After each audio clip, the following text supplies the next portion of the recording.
vous proposer de commencer. Bonjour à toutes et à tous.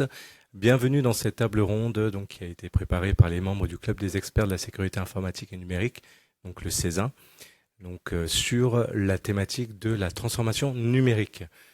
Là, le titre, comme vous voyez à l'écran, il n'y aura pas de transformation numérique sans cybersécurité. C'est un sujet aujourd'hui qui est toujours d'actualité, en vérité. On va le voir par rapport au témoignage que nous avons là avec nos trois intervenants d'aujourd'hui, tous membres du CESIN.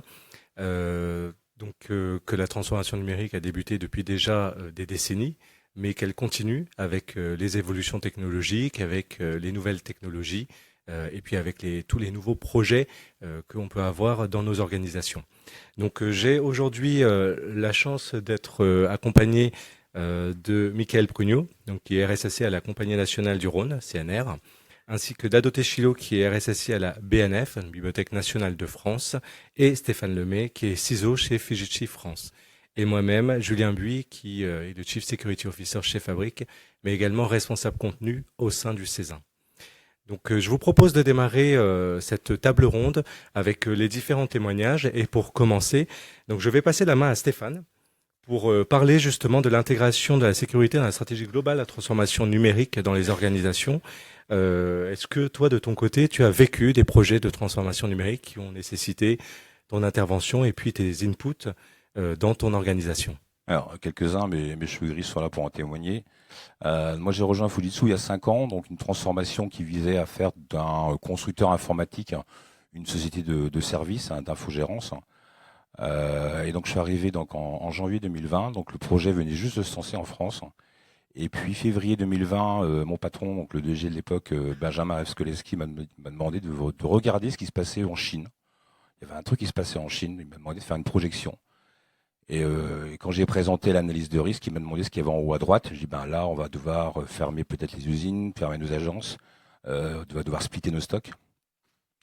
Et donc, sa première réaction est de dire, bon, tu vas faire peur à tout le monde, va à gauche. Et de toute façon, on n'a pas le temps, on a une transfo à mettre en place. Bon, vous connaissez la suite. Et donc, moi, je me suis retrouvé à gérer la crise Covid. Donc, j'ai dévié un peu de mon rôle de RSSI vers la partie sûreté, avec un impact non négligeable. Par exemple, on avait un gros projet de transformation en allant vers Teams. Et je me suis retrouvé, parce que les obligations n'étaient plus les mêmes, à devoir co-gérer le projet avec le CTO. In fine, je me suis retrouvé à communiquer au quotidien avec le DG, la CFO, le CTO. Et j'y ai gagné quelque part mes galons. Au bout d'un moment, on m'a dit finalement, c'est intéressant d'avoir un CISO, quelqu'un qui s'occupe de sûreté et de sécurité. Et donc, le premier des enseignements, c'est que dans tout projet de transformation numérique, oui, il y aura forcément de la sécurité, elle n'est pas forcément légitime. D'accord ? Toutes les organisations ne placent pas la sécurité dans le top 3 de leurs priorités. Donc, si elle n'est pas légitime, c'est à nous, professionnels de la sécurité, d'aller vers les CTO, d'aller vers les DSI, d'aller vers les DG, d'accord ? Tout simplement pour montrer qu'on peut les accompagner, qu'on doit les accompagner. Donc, s'il n'y a pas de légitimité, il faut la gagner. Et on la gagne, je dirais, de façon très opportuniste.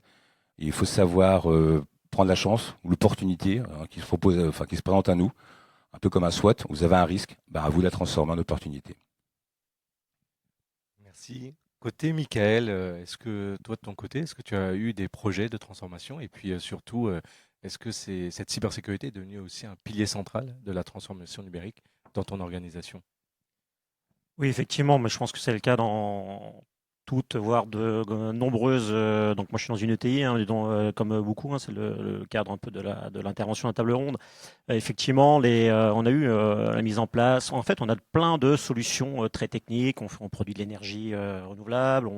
Donc, derrière, beaucoup de techniques, mais au niveau d'application transverse, on avait pas mal de retard, et notamment la mise en place d'une solution SIRH avec vraiment tous les modules possibles, imaginables, coffre-fort numérique, gestion de la formation ou autre. Donc très complexe à mettre en place. Et bien entendu, la stratégie groupe, c'est d'externaliser un maximum. Donc on est parti dans le cloud, comme beaucoup. Et donc derrière, ça emmène un peu toutes les problématiques de gestion de la sécurité justement autour de ça.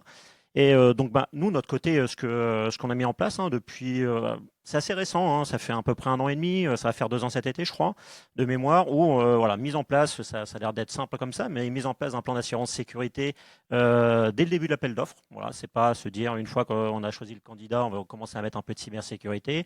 C'est vraiment mise en place du plan d'assurance sécurité. Maintenant, c'est systématiquement dans tous les appels d'offres, ce qui permet derrière vraiment d'avoir des réponses de candidats voilà, qui sont amènes de pouvoir faire de la cybersécurité. Ils répondent par rapport à ça, ils sont challengés par rapport à ça. Donc ça, c'est pour moi super important. Donc là, on est vraiment sur une partie structuration, hein. Ça paraît, on se dit c'est juste un papier, c'est juste un plan d'assurance sécurité. C'est pas que ça, parce que derrière, moi, ça me permet de faire de l'audit par rapport à un document, un accord contractuel avec notre prestataire. Donc ça, c'est quelque chose qui est important. Notre ou nos prestataires, hein, parce qu'en général, il n'y en a pas qu'un. Donc ça, c'est important de pouvoir suivre ça.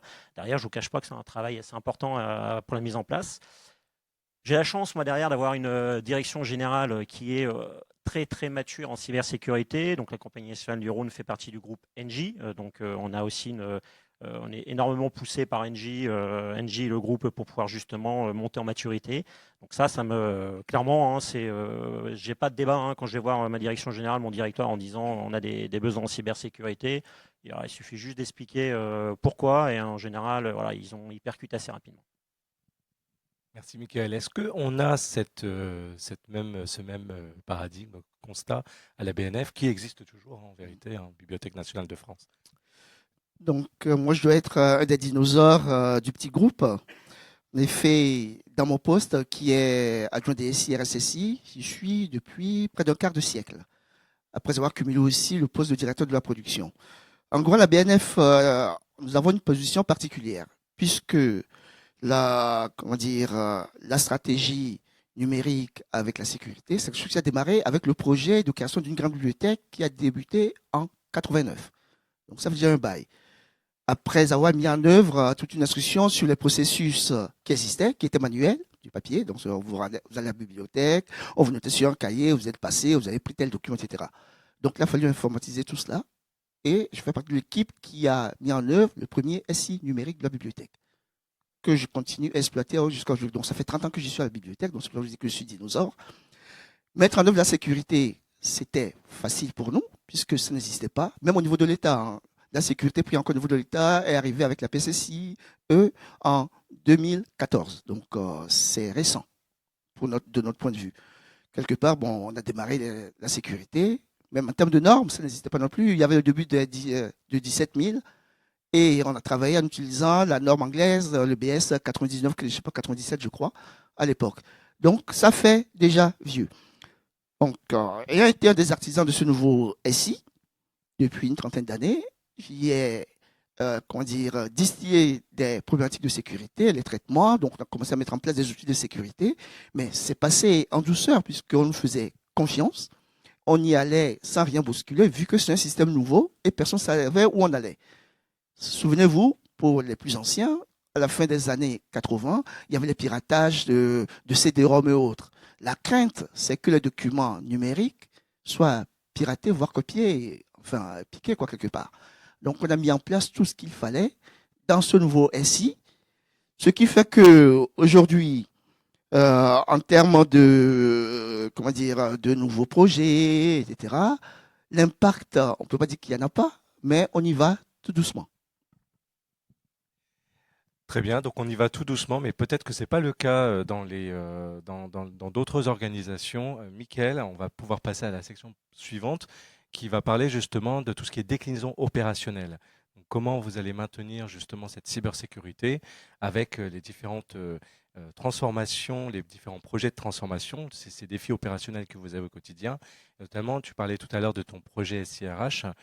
Comment tu déclines opérationnellement cette cybersécurité à la CNR et comment tu concilies tout ce qui est rapidité d'innovation, donc tout ce qui est peut-être DevOps, l'IA qui arrive, etc., avec les exigences de sécurité qui sont demandées à la fois par les normes, les réglementations à venir, etc.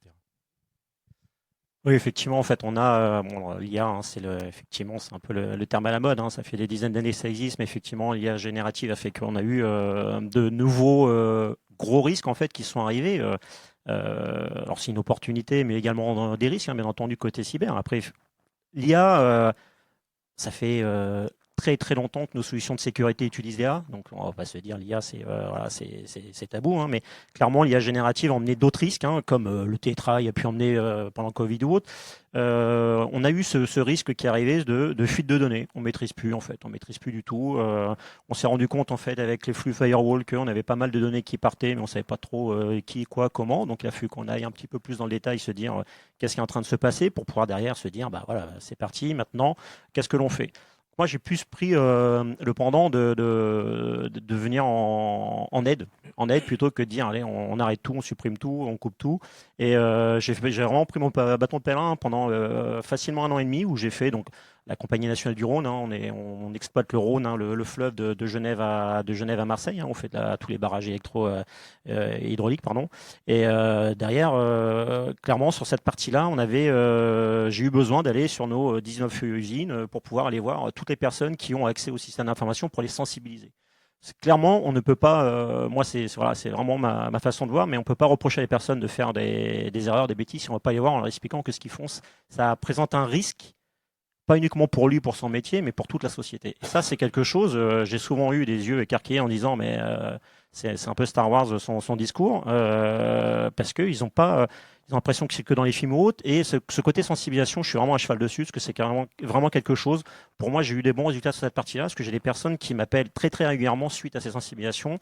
Déjà, ça a permis à ce qu'ils soient au courant qu'il y avait un responsable cybersécurité. Et derrière, se dire, bah voilà, c'est lui qu'il faut aller voir pour pouvoir nous aider. Et ça, c'est important d'avoir ça en tête. C'est plutôt de se dire, attention, il y a l'autre qui est pas très loin, faut surtout pas lui en parler, sinon derrière, il va nous embêter. Le but, c'est pas ça, c'est vraiment de se dire, avec la cybersécurité, on peut plutôt apporter de la valeur si on nous contacte suffisamment tôt pour derrière pouvoir aider, parce que clairement, si derrière on arrive ou à la fin d'un projet, bah, c'est trop tard. Voilà. On est vraiment plus en aidant, plus de la plus-value plutôt que on entend souvent, hein, bah ouais, on va perdre du temps si on met la cybersécurité. Voilà, c'est pas comme ça que ça va être. J'entends bien que tu travailles beaucoup avec les métiers. Oui, énormément. Ouais, tout à fait. Les métiers, je suis allé les voir dès le début de mon mandat. Hein. C'est la première, parce que pour comprendre vraiment comment ils travaillent, de quoi ils ont besoin, c'est important pour moi. Je suis RSSI rattaché à une direction générale, pas une DSI. Donc en plus, il y a toute une partie technique qui m'échappait au début. Je suis arrivé, pas par la côté compétence, je viens de l'opérationnel, mais vraiment sur la partie connaissance. Et donc ça a été très important pour moi de voir comment fonctionnaient les métiers pour derrière comprendre pourquoi ils avaient besoin de faire telle ou telle action qui était vue à risque, voilà, pour pouvoir justement leur apporter cette partie cybersécurité. Parlant de risque, justement, est-ce que c'est le même constat du côté Fujitsu France, Stéphane? Quelles sont les principales nouvelles technologies qui nécessitent justement une attention particulière de ta part et puis de la part de tous les métiers pour sécuriser la transformation? Alors, je ne citerai pas que l'exemple de Fujitsu, mais je vais le prolonger un peu plus dans le passé également. Il y a déjà un constat, c'est que la nature a horreur du vide.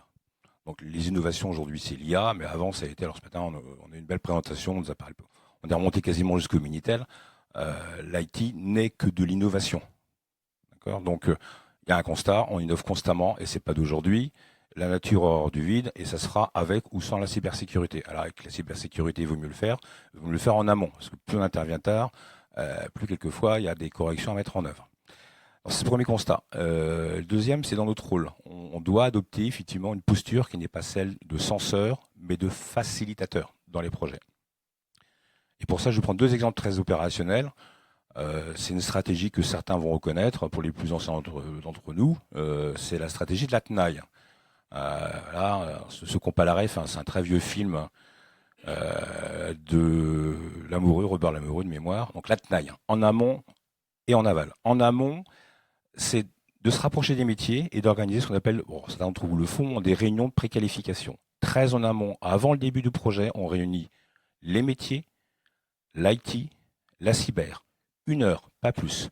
On va évaluer le niveau, pas tant de risque, d'accord ? Si on parle du risque, déjà on va faire peur au métier. On va plutôt évaluer le niveau en sortie de cette réunion d'accompagnement cyber sur un projet. En fonction de la nature des données, en fonction des technologies qui sont utilisées, d'accord ? Alors on peut leur parler de DICT vers la fin plutôt, mais on va évaluer très rapidement métier, IT, cyber, quel est le niveau d'accompagnement. il n'y a pas de risque, c'est quelque chose que vous maîtrisez, et ben vous ne vous reverrez pas. Par contre, c'est un projet de transformation pour l'entreprise, c'est critique pour l'entreprise, c'est sur la roadmap stratégique de l'entreprise. Nous serons à vos côtés, facilitateurs, pas censeurs. Ça, c'est en amont. En aval, des choses que j'ai pu mettre en place et qui fonctionnent très bien, ce sont les Cyber Security Champion Awards. Donc, c'est identifier les trimestres, tous les mois, si vous avez possibilité, des personnes dans l'entreprise qui se sont accaparés des sujets de sécurité ou qui vous ont fait remonter des sujets de sécurité, bien que ce ne soit pas leur domaine de prédilection. D'accord ? C'est récompensé par l'exemple des gens qui ont dit « Attendez, ce que je fais là, c'est pas un peu du shadow IT, etc. Est-ce que je ne ferais pas d'aller voir le ciseau, lui demander tiens, à propos, tu peux m'aider ? Pas me bloquer, tu peux m'aider sur le sujet, d'accord ? Et donc ça se fait en aval. Donc on identifie très tôt, le plus tôt possible, avec les métiers, les sujets pour les accompagner. Et puis derrière, donc c'est la tenaille, c'est la voiture balai. On s'assure en montrant par l'exemple que la cyber peut apporter de la valeur et on met en avant des personnes de l'entreprise, pas des process, pas des équipes, des personnes qui concrètement ont fait de la cybersécurité quelque part leur cheval de bataille alors que c'est pas leur sujet. Merci Stéphane. Donc à doter, est-ce que à part Vanna qui est dans la salle, est-ce qu'il y a des Cyber Security Champions autres à la BNF? Est-ce que vous, de votre côté, vous bloquez tout? Ou bien c'est Quelque différent? part, pour avoir participé à la conception et à la gestion, je dirais qu'il y a un peu de dictature, quelque part. On ne peut rien faire en dehors sans passer par le DSI, parce qu'on maîtrise tout ce qui est réseau, tout ce qui est communication, tout ce qui est domaine. Même si je fais du shadow IT, je suis obligé de passer par le DSI, on le sait, donc ça ne passera pas. Toujours est-il qu'on a toujours suivi le mouvement de tout ce qui est dispositif de sécurité pour notre SI, mais ce qui fait le plus mal, ce n'est pas les dispositifs qu'on essaie de mettre en place, c'est leur suivi dans la continuité. Je crois que près de 80% des sociétés qui semblaient faire de la sécurité qu'on a commencé n'existent plus aujourd'hui. Donc imaginez, vous exploitez votre SI avec des outils où le fournisseur a disparu. Nous sommes quand même dans un secteur public, l'argent on l'a pas comme ça. Donc en termes d'investissement, c'est compliqué. Donc on a changé plusieurs fois de produit. Donc si on revient à la partie sécurité, la cybersécurité, on a commencé à faire notre premier système de supervision de la sécurité, c'était en 2004. Donc c'est vieux, 2004, ça fait quasiment un quart de siècle. Donc voilà. Mais le produit qu'on a utilisé, ça n'existe plus. Et on a commencé déjà à rencontrer des problématiques de volumétrie. Parce que nous, on a beaucoup de données. Je vous expliquerai pourquoi on a des problèmes de volumétrie. De mon point de vue, comme c'est moi qui disais ce qu'il fallait faire, en fait, d'un côté, j'étais le RSS en disant c'est ça qu'il faut faire. De l'autre côté, je tourne ma casquette, je deviens directeur de prod et je mettrai en œuvre. Donc, c'est un peu de schizophrénie, mais ça allait. Les produits sont conçus, pas pour nous, mais pour un petit nombre. Tous les produits de sécurité sont conçus au départ. Ceux qui ont fait du SMS, ils le savent. En termes de gestion des données, c'est tout petit. Les bases, c'est quelques 200 mégas. Nous, alors qu'on dépassait ça, ça ne tournait pas bien. Donc, petit à petit, on changeait, jusqu'à trouver l'outil Andy Miracle en 2017. Donc, ce n'est plus du système expert de supervision de la sécurité qu'on faisait.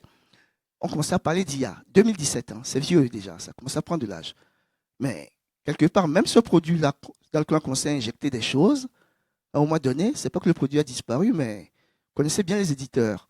Quand ça prend, à un moment donné, on change le mode de licensing. Et là, à un moment donné, on ne peut plus suivre. Donc, on est encore en train de changer de produit pour refaire la même chose, passer dans le monde libre. Donc, c'est compliqué. En fait, le challenge, ce n'est pas tellement vis-à-vis de notre direction pour avancer. Pour nous qui avons beaucoup d'expérience et beaucoup de volumétrie dans le domaine, c'est vis-à-vis des éditeurs, des fournisseurs de produits. Donc, la difficulté, elle est là. On essaie de dépasser cette difficulté plus ou moins, mais pourquoi je suis arrivé là? Parce que nous, aujourd'hui, on parle de SOC, nous voulons faire un SOC-like. SOC, c'est un peu trop gros pour nous, SOC-like. Aujourd'hui, vous regardez le produit du SOC, on fait de la supervision de la sécurité, c'est de l'administration de bout en bout avec des algorithmes sophistiqués. Mais nous, quand on a pensé SOC par rapport au métier. Il ne suffit pas de dire, on a détecté quelqu'un qui vient faire des actions, qui va aller attaquer les données. Nous, on est allé jusqu'à, quand on détecte quelque chose, c'est au niveau des données. Est-ce que telle donnée, dans telle base, dans telle table, dans tel endroit, a pu être modifiée depuis la dernière fois et pourquoi? Donc, ça va déjà plus loin. Donc, c'est par rapport au métier, sauf que le métier ne le savait pas, Nous, on savait, puisque c'est nous qui avons construit le SI. Et moi, je maîtrise toujours aujourd'hui les données. Je sais ce qu'on a comme données, comment, où il fallait chercher quoi. C'est facile de définir, de faire une solution de cybersécurité qui va jusqu'au métier. Donc, ça fonctionne comme ça. Bon, mes collègues qui commencent à prendre la relève vont essayer de refaire la même chose avec des produits libres parce qu'on n'arrive plus à suivre les éditeurs en termes de coûts de licence.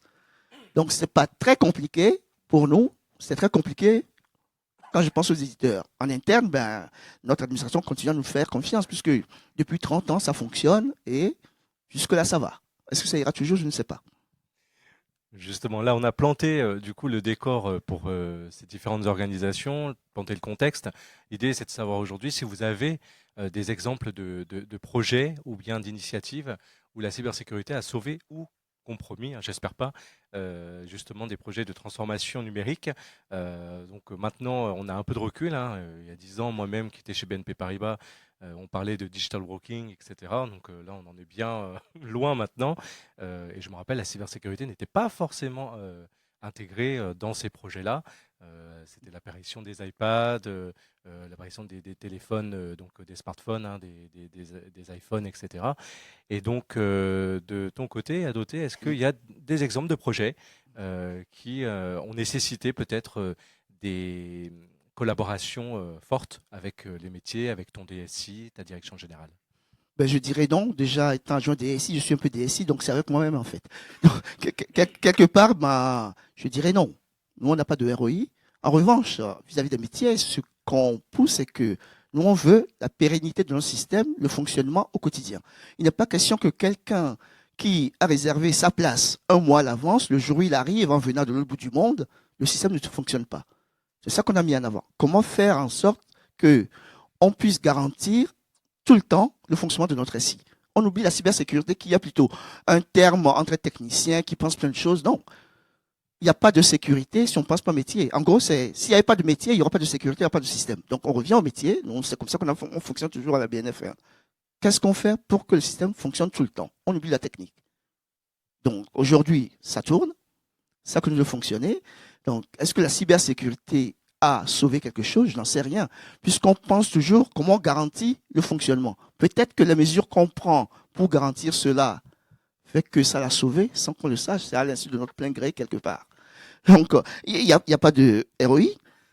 Et dans le secteur public, c'est parti. Aujourd'hui, bon, on fait de la sécurité partout, même dans le secteur public, mais plus par, je dirais pas par nécessité, parce que c'est un peu la mode. Nous, on a commencé avant. Tout ce qu'on cherche, c'est continuer à progresser. Et c'est pas facile, parce que tout ce qui sort aujourd'hui est adapté à aujourd'hui, pas ce qui est hier.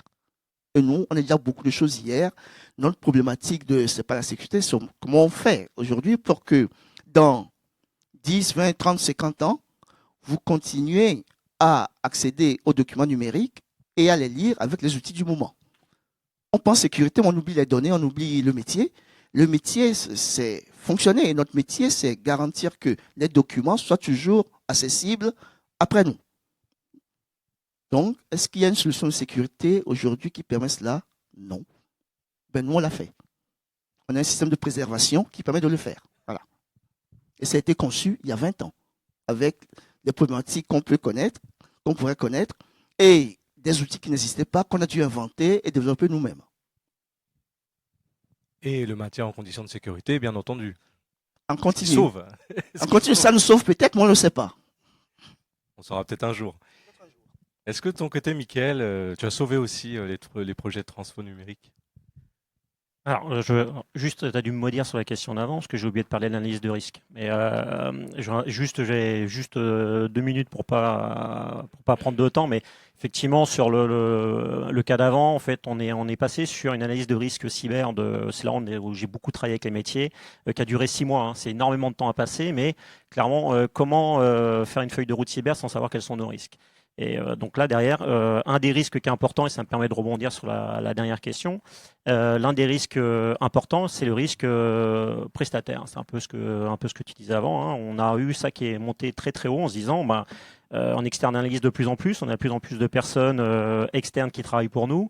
Derrière, comment on arrive à gérer tout ça au jour le jour. Donc j'ai un peu parlé tout à l'heure, la partie plan d'assurance sécurité. Et donc on a eu donc c'est un peu, c'est pas la même réponse qu'Adoté, mais c'est pas forcément sauver un projet, mais rajouter de la cybersécurité un petit peu au dernier moment. C'était Noël de l'année dernière, entre vraiment Noël et le jour de l'an, où il y a un projet de JED, c'est juste une base de données. On va voir à mettre un petit peu tous nos documents précieux autres, bien entendu à l'extérieur de la société.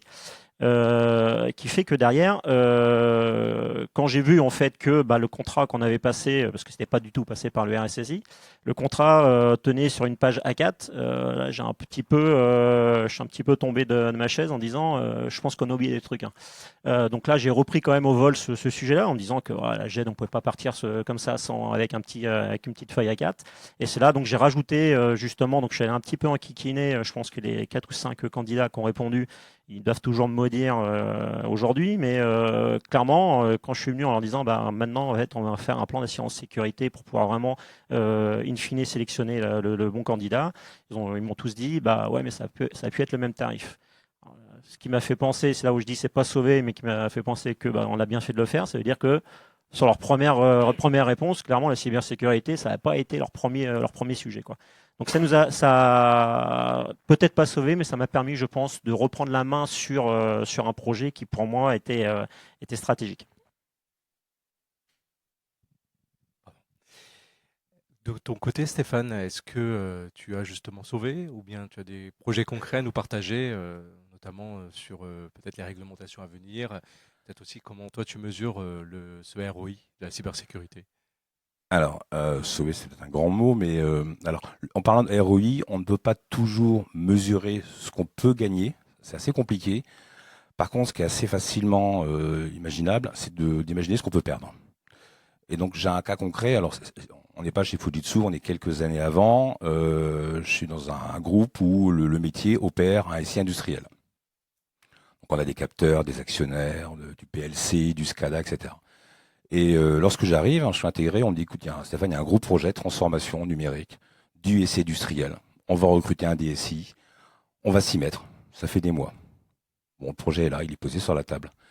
Et puis, accessoirement, on me demande de jeter un coup d'œil au contrat. Parmi les clients, on a quelques GAFAM. À l'époque, 3 sur les 5. Et donc, c'est pas une feuille à 4 dont j'hérite, c'est quelques centaines de pages. Et accessoirement, je découvre en bas d'une page qu'on s'est engagé à mettre le SI industriel à jour des derniers patchs maximum sous un mois. Et pour les plus critiques, sous 7 jours. Donc là, c'est plus un projet qui traîne sur un coin de table, d'accord, parce qu'il y a des pénalités financières et on les chiffre annuellement en dizaines de millions d'euros. Bon, le contrat est en centaines, donc bon, c'était ajusté.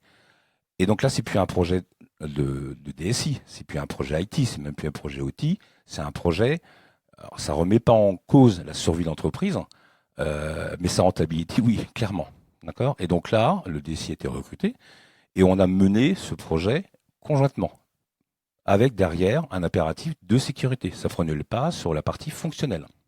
Donc on parle de SI industriels assez sensibles qui font qu'aujourd'hui on a accès à Internet, on a tous des applications, etc. qui fonctionnent. D'accord. Je reviens chez Fujitsu. Heureusement, c'était beaucoup plus mature en termes de cybersécurité. Et aujourd'hui, on a un process, lorsqu'on répond à un appel d'offres, lorsqu'on reçoit finalement un appel d'offres, un RFP, un RFI, donc on a un process de bill assurance dans le groupe. Dans le process de bill assurance, il y a une personne qui a un droit de veto dès le départ sur ce qu'on appelle donc les premiers process, les premiers jalons, les premiers milestones, qui sont les PQC, Peak Quality Check, etc. C'est la sécurité.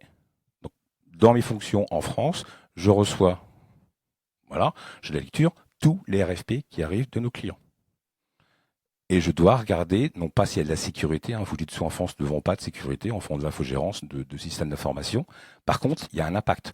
Lorsque je gère les infrastructures cloud de mes clients, ces postes de travail, ces serveurs, ces PC industriels, il y a un risque sous-jacent. Et donc, dans ce process, simplement, on l'a clairement intégré.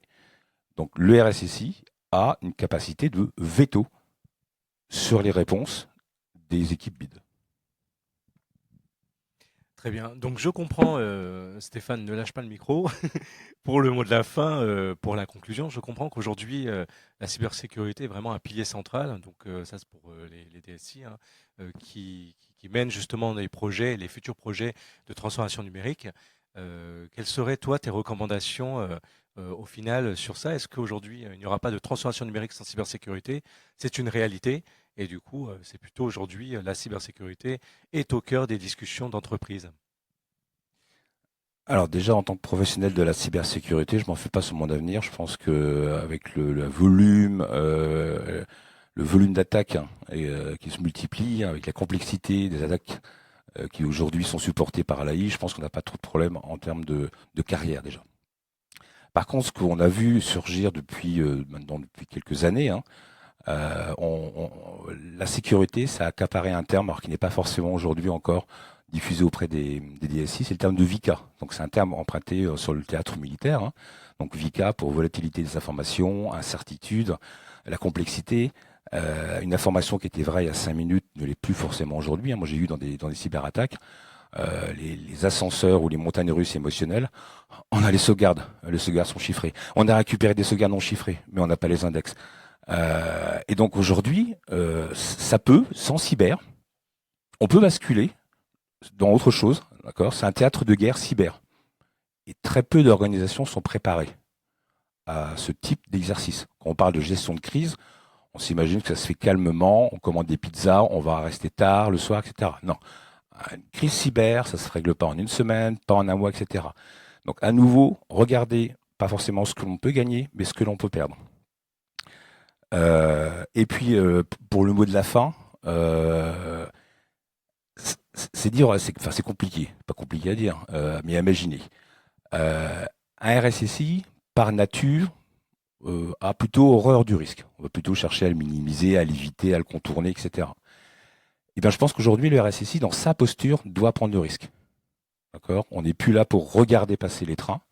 D'accord ? On doit être dans le train et on doit le conduire avec le DSI et avec les métiers. C'est ça notre place. Et ça implique un changement dans nos comportements parce que on n'a pas forcément envie de mettre la main dans une machine qui peut dérailler. Et donc, pour moi, ça implique un changement dans la nature de la sécurité. Accepter de soi de prendre des risques. Pas pour l'entreprise. Hein. Le RSSI, le CISO, accepter de s'embarquer aux côtés des métiers, aux côtés de la direction. Merci Stéphane. Michael, est-ce que toi aussi tu prends des risques de ton côté en 2025? Est-ce qu'à la CNR, tu peux dire que la cybersécurité est bien intégrée?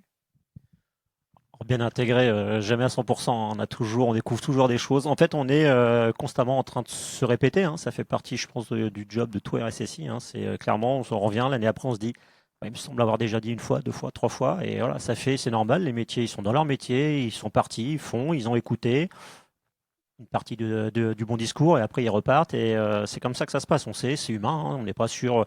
Au début, on se dit, mon message n'est pas bien passé, j'ai pas été bon. Peut-être. Mais je pense qu'il n'y a pas que ça. Et ça fait vraiment besoin. C'est pour ça qu'on parle de sensibilisation tous les ans. Après, c'est peut-être faut arriver à se renouveler. Mais des risques, clairement, on en prend là toujours. Se dire je bloque pour bloquer, au moins je suis tranquille, il n'y aura rien qui se passe. Clairement, je pense que je vais me faire virer assez rapidement.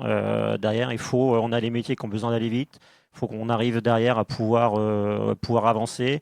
Et voilà, donc clairement, moi, c'est être avec les métiers, les aider à sécuriser leur business plutôt que de leur dire non, c'est trop dangereux ce que tu fais. Voilà, donc, mais clairement, une transformation numérique sans cybersécurité, là, je vais pas être content dès le départ.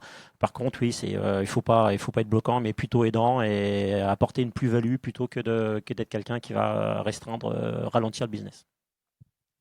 À doter, comme tu t'es présenté comme dinosaure, on te laisse le mot de la fin. Qu'est-ce qu'il en est de ton côté? Qu'est-ce qu'il y a de mon côté? Déjà, notre métier, moi je reviens toujours au métier. Notre métier, c'est collecter, conserver, diffuser. Donc, ça se faisait depuis des siècles. Mais du papier dans des magasins. Les magasins ont de l'électricité. On fait en sorte qu'il y ait le bon niveau de climatisation. On fait en sorte qu'il n'y ait pas de bébêtes qui aillent grignoter les livres, etc. C'était géré comme ça. Pour gérer la sécurité des documents. Quand on passe au numérique, c'est quoi? On a toujours un magasin. ce magasin est numérique. Donc, on fait en sorte que ce magasin numérique soit dans un endroit où il y a toujours le problème de climatisation, il faut de l'électricité. On fait en sorte que il n'y a pas des petits bébêtes qui aillent grignoter les données. On va dire virus ou autre. La problématique est la même. Donc, dire que le métier est sensible à la cybersécurité, je ne sais pas. Mais le métier est sensible au fait que ces données soient gardées après lui.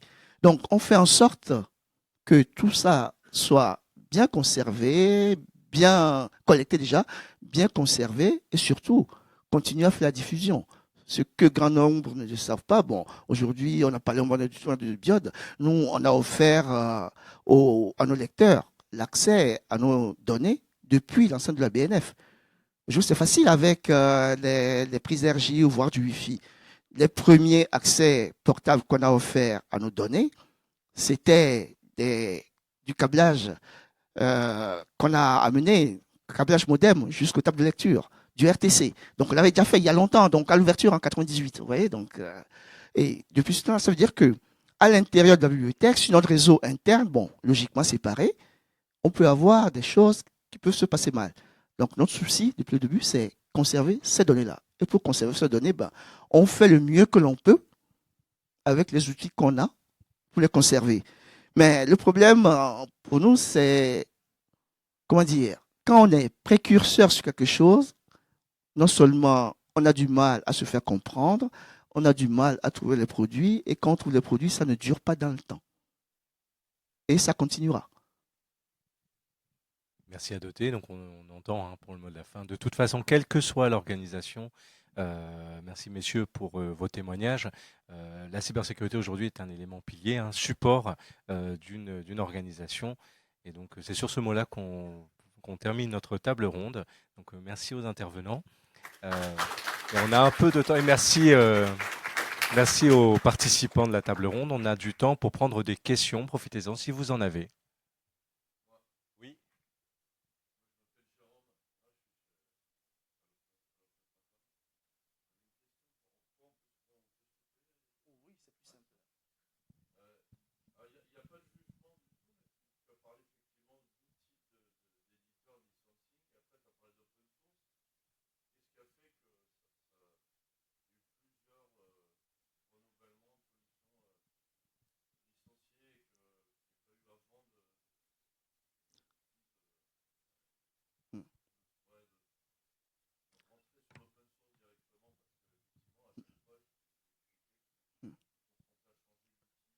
Oui. Tout à fait. Je ne vous ai pas parlé de gestion de risque parce que je ne voulais pas mettre le débat sur la notion de gestion de risque. Ça fait trop technique. Mais il y a quand même une gestion de risque derrière, même si c'est caché. Quand on fait de l'open source, pour avoir fait, le risque, c'est quoi? C'est disposer du monde nécessaire en interne pour pouvoir le suivre et le faire vivre. Mais nous, on a une mission que la majorité ne savent pas, qu'on dit qu'on a une DSI qui représente 5% de la masse salariale, quelque part. On a environ 120 à la BNF. On sait tout faire du sol au plafond. Donc, on a quand même besoin d'un niveau 3, c'est-à-dire que l'éditeur va quelqu'un à l'extérieur quand on ne peut pas répondre à la question. Donc, quand on a un outil qu'on a pris sur étagère, il y a toujours quelqu'un derrière. Quand on ne sait pas faire, on demande. Mais l'open source, comment on fait? Il faut savoir le faire. Donc, il faut avoir le nombre minimal qu'il faut pour s'en occuper. Mais vous comprendrez encore plus si je vous dis qu'à la BNF, il n'y a pas d'équipe sécurité qu'on vous trouve partout. La sécurité, même s'il y a un RSSI, la sécurité, ce n'est pas une fonction chez les autres, c'est juste un rôle. Donc, j'ai une collègue dans la salle. Leur mission principale, c'est gérer le SI, administrer, et ont un rôle sécuritaire en plus.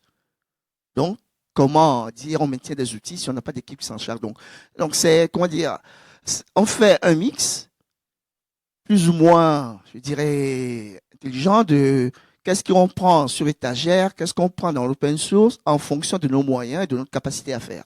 Mais c'est pas simple. Est-ce qu'il y a une autre question? Oui.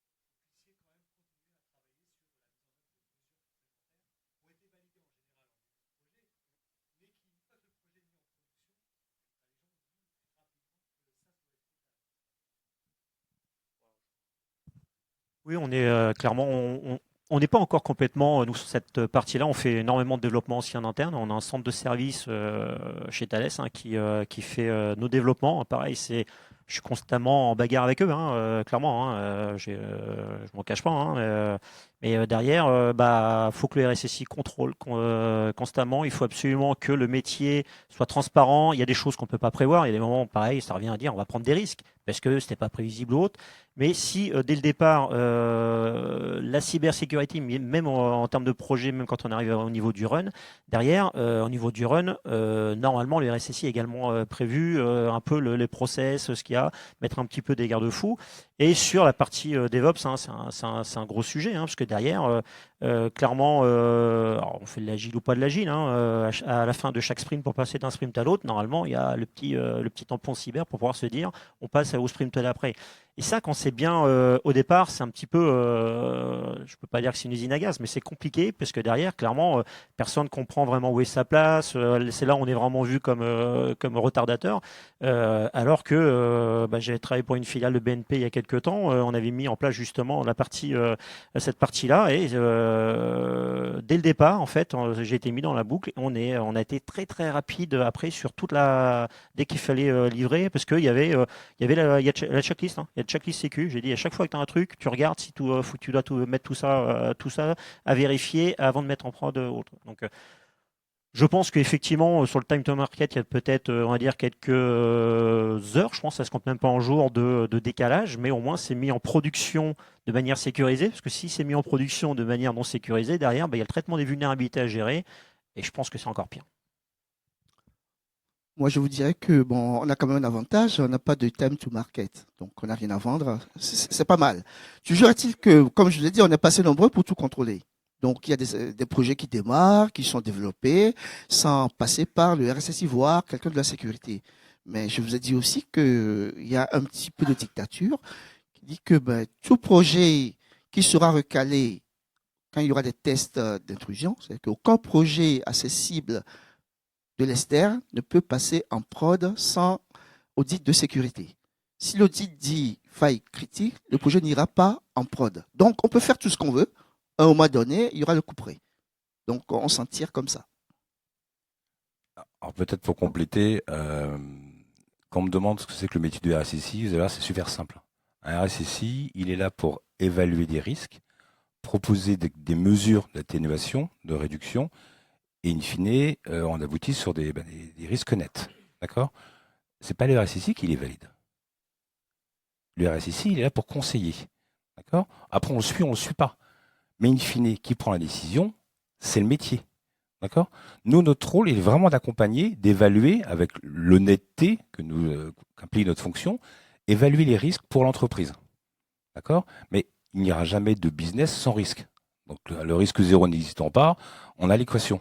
D'accord ? Notre métier, c'est vraiment d'accompagner, d'évaluer, de proposer peut-être plusieurs niveaux d'atténuation, mais in fine, d'accord, c'est le métier qui décidera. Une fois que le métier et le RSSI l'ont compris, bah, je pense qu'ils sont dans leur rôle complémentaire de faire du business et d'accompagner le business. Et Hervé, pour compléter la réponse à ta question, moi de mon côté, en fait, j'ai des fiches projets. Alors, tous les plans de remédiation sont notés hein, avec ces fiches projets et on suit les plans de remédiation comme on dit ISO 27001, on suit ces plans de remédiation avec les métiers, avec des coproches, des comités métiers pour s'assurer justement que les plans d'action soient bien respectés. Une autre question ?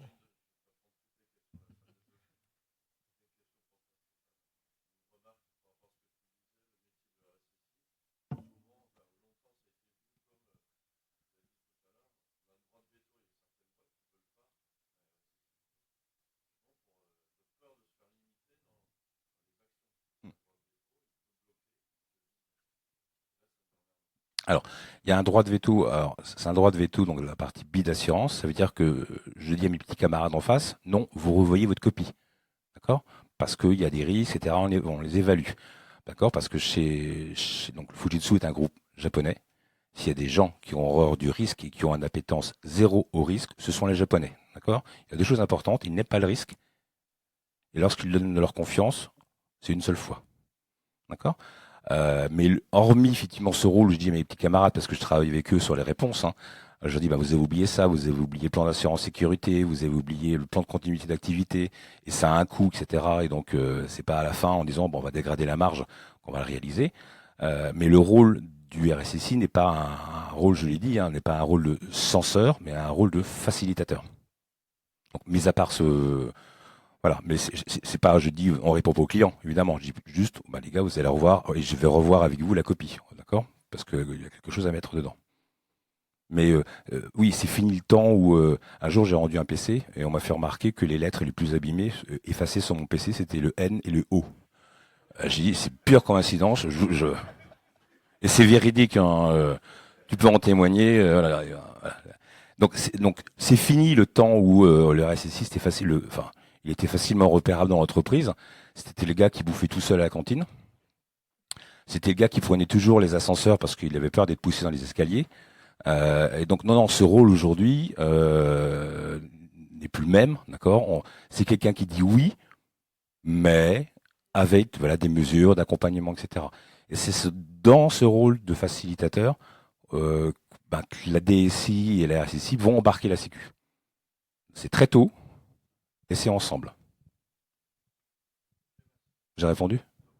Je pense que ça dépend aussi également en fait de la position que la direction générale dans laquelle elle nous met. Hein. Moi, je suis une direction générale qui clairement dit sur tel sujet, c'est ton tampon. Quoi. Clairement, c'est si toi tu dis non, on va faire autre chose. Clairement.